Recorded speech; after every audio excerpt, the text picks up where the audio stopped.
ఈరోజు ఒక ఆసక్తికర విషయం ఏంటంటే పోలీస్ శాఖ పోలీస్ వ్యవస్థ పనితీరు మీద కేంద్రం ఒక నివేదిక ఇచ్చింది. ఆ నివేదికలో మన ఆంధ్రప్రదేశ్కి మన సోకాల్డ్ విజనరీ చంద్రబాబు నాయుడు గారి హయాంలో ఆయన ప్రభుత్వంలో పోలీస్ శాఖ సాధించిన స్థానం ఏంటో తెలుసా? 36వ స్థానం, అట్టడుగు స్థానం. 100కి పోలీస్ శాఖకి వచ్చిన మార్కులు ఎందుకు తెలుసా? 16.7. 100 మార్కులకి. మనం ఎప్పుడంటే బీహార్తో పోల్చి మరో బీహార్ కూడా 48 పాయింట్లు సాధించింది. ఉగ్రవాద కదలికలు ఎక్కువగా ఉండే జమ్మూ కాశ్మీర్ 60 పాయింట్లు సాధించింది. ఆక్రమణలతో అటుడిగిపోయిన మణిపూర్ కూడా 46-47 పాయింట్లు సాధించింది. కానీ మన పోలీసు శాఖ వారికి మాత్రం కేంద్ర నివేదికలో ఇచ్చిన పాయింట్లు 16.7 మాత్రమే.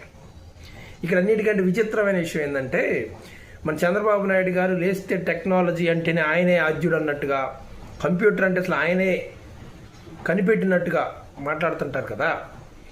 ఆ సాంకేతికతను ఉపయోగించుకోవడంలో మన పోలీస్ శాఖ వారికి, అంటే ఫోరెన్సిక్ కానీ సీసీ కెమెరాలు కానీ వీటన్నిటిని ఉపయోగించుకోవటంలో మన పోలీస్ శాఖకు వచ్చిన పాయింట్ 25కి 0.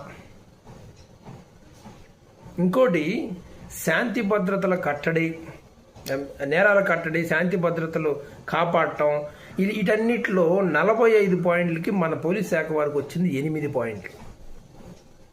అంటే కనీసం ఏమంటారు 25% కూడా రావట్లా. అదే అసలు వచ్చిందే 100కి 17% అని అంటే ఇక చూడండి మన పోలీస్ శాఖ ఎంత బ్రహ్మాండంగా పనిచేస్తుంది, ఎంత నిజాయితీగా పనిచేస్తుంది. అందులో అది కూడా ఉంది.